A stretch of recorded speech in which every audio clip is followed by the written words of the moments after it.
kuya ko mga tawag na pinagmata ko na nara kora ben na office business da iyo kaya ko rin kanina da iyo ni kosa na ko yung pa yay teman na rin sa mga tawag na rin mga da iyo ni pun nairan arita ada pun ngayon kayo tiyo wasin de CCK ko na meron mo at nairan ti tayo Nauri. si skakuha pa yay itirari anawagi te CCK ya po kaya kaya te pinipero ngayon na te kampanan tareboon meron te Vodafone o te Ocean Link ko kan kapara pati tira nawaki te CCK ya waki man kayo.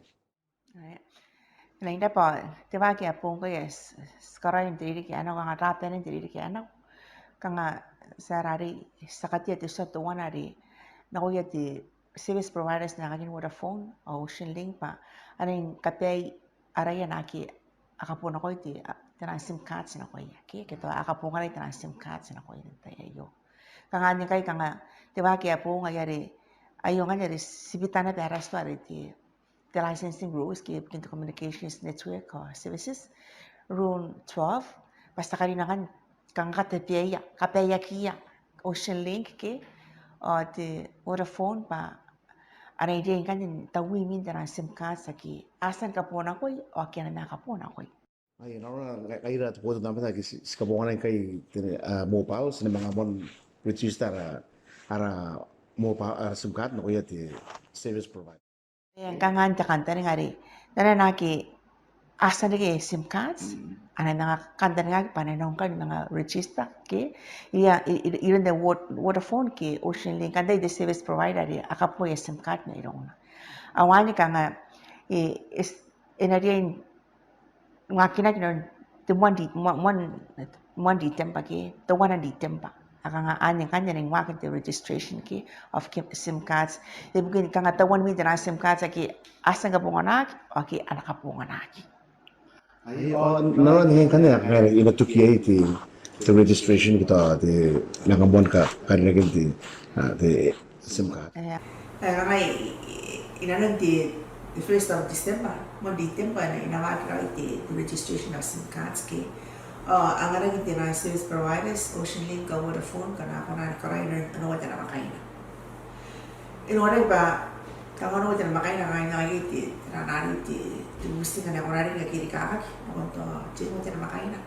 kaya sirita nga kain iti Ocean Link ka Vodafone kaya gita duwat kakakay na kunakan yung kata na pari yarari ang iya na kay control na kayo na may na Eri kakay nakapuwa ka mo at yun naman na makaya tayo yung nga abumusti nga na apuno ko na isuko naroon nariti mo ito na hindi ano ito na makaya kanya na kakay na ito kanya naroon May to registration pa rin ano ito na makaya na titang pa naman May nakanya kanya sa nabuok yan nararin katanwata ki kanga andi na katapiran kay to sanang pugyang kan katanwata pa ang pepen roy na kiasan de SIM cards nararing register yung SIM cards ang kay ngayon ang dara pa ang kapara-parada ti wasi o kana ko na register sim tira pa ka to kay no pa anak roy ti post bang da na register yung SIM card lagi nga ko na register ang SIM card o yun na bayan the rules ayo ki the requirements ki paya ki kanya nuat kana ko na register am SIM card daron to na to the national ID ki na ko neta yang kay kanga ti mo che ya kana ko the national ID ki o am original certificate ki birth certificate ki punta mem kan toro na bakit na agi ID sa kan ki nakanaki kana yay ay kangay kuran wis kan pa kan pa nga ampay ka nga no konti the Vodafone Ocean Link pa kuna register ya aram kande nakay apon sanan ka payek para pun karawaya form paya ki track kay nano iki nakanga kande payek ka nga kuna rin kan nga ID ki the national ID ki to the driver's license ki the KPF tinan kasa ki nationally recognized ki akinaki kanya ani kan pa ano ko tak kanya nakakinto wala rin ka na kapo yung SIM card ki kanya akaw nga kitinan nanari akaw nga kin to ayaka ki to naki kawa kini apa ana korai pa ayaka ni ibukiia ayari kawa kini apa na uta ayara nari tameya ki o ti aya certificate ki pa karo ki to naki aka tapia ki nanya rin usi pa ayaka ai ring meta tan o ti ngana ro ko ki na pe kan ti to ti ki kai ki to ti tra ti po yen ki no ko ti sa ka po na to pa no